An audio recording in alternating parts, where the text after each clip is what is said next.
ഭയങ്കര ക്രീപ്പി ആയിട്ട് അത്യാവശ്യം സ്കെയറി ആയിട്ടുള്ള ഒരു ഹൊറർ ഫിലിമാണ് ബാക്ക് റൂംസ്. ഒരു ഫൗണ്ട് ഫുട്ടേജ് ഹൊറർ ഒന്നും പറയാൻ പറ്റില്ല, പക്ഷെ എന്നാൽ പോലും അത്യാവശ്യം ഈ ഒരു ഫൂട്ടേജ് ടൈപ്പ് ഹൊറർ ഈ പടത്തിൽ വരുന്നുണ്ട്. ഒരു കുറച്ച് ഫൂട്ടേജ് കാണുമ്പോൾ നമ്മൾ ആ വേൾഡിൽ പോകുന്ന ഒരു ഫീലാണ് നമുക്ക് കിട്ടുക.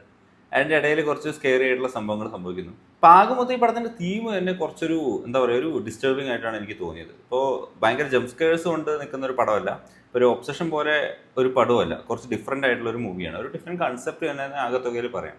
ഇപ്പോൾ ഒരു 1 hour 45 minutes ആണ് ഇതിൻ്റെ ഡ്യൂറേഷൻ. ആ ഡ്യൂറേഷനൊക്കെ നമ്മളിങ്ങനെ പിടിച്ചിരുത്തി കൊണ്ടുപോകുന്ന ഒരു പടമാണ്. ഇപ്പോൾ ഞാൻ കണ്ട പടത്തിൽ സബ് ടൈറ്റിൽസ് ഉണ്ടായിരുന്നില്ല, പക്ഷേ എന്നാൽ പോലും ഒരു അണ്ടർസ്റ്റാൻഡ് ചെയ്യുന്ന രീതിയിൽ, ഒരു മനസ്സിലാക്കാൻ പറ്റുന്ന രീതിയിൽ തന്നെയാണ് പടം പോയിട്ടുണ്ടായിരുന്നത്.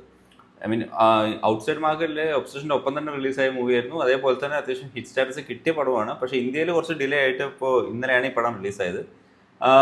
പോയി കണ്ടു. അത്യാവശ്യം നല്ല സൗണ്ട് എഫക്ട്സ് ഒക്കെ ഉള്ള ഒരു തിയേറ്ററിൽ പോയി കണ്ടു കഴിഞ്ഞാൽ ഒരു ഭയങ്കര എക്സ്പീരിയൻസ് കിട്ടുന്ന പടമായിട്ടാണ് എനിക്ക് തോന്നിയത്. ഒരു 5-6 ക്യാരക്ടേഴ്സേ പടത്തിലുള്ളൂ, ഉള്ള ക്യാരക്ടേഴ്സൊക്കെ നല്ല രീതിയിൽ തന്നെ പെർഫോം ചെയ്തിട്ടുണ്ട്.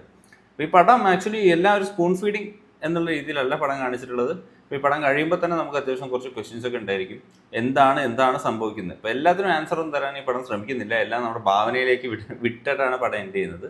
അത് നെഗറ്റീവായിട്ടൊന്നും പറയല്ല, ആ ഒരു രീതിയിലാണ് പടം എൻഡ് ചെയ്യുന്നത്. പക്ഷെ എന്നാൽ പോലും ആ പടത്തിൻ്റെ റൺ ടൈമിൽ ഭയങ്കര ക്രീപ്പി ഫീൽ, ഭയങ്കര ഡിസ്റ്റർബിങ് ഫീലിൽ കഴിഞ്ഞു പോകുന്ന ഒരു പടമായിട്ടാണ് എനിക്ക് തോന്നിയത് ബാക്ക് റൂംസ്. ഒരു ഹൊറർ ഫിലിം ഇഷ്ടപ്പെടുന്നവർ ട്രൈ ചെയ്യേണ്ട പടമായിട്ടാണ് എനിക്ക് തോന്നിയത്.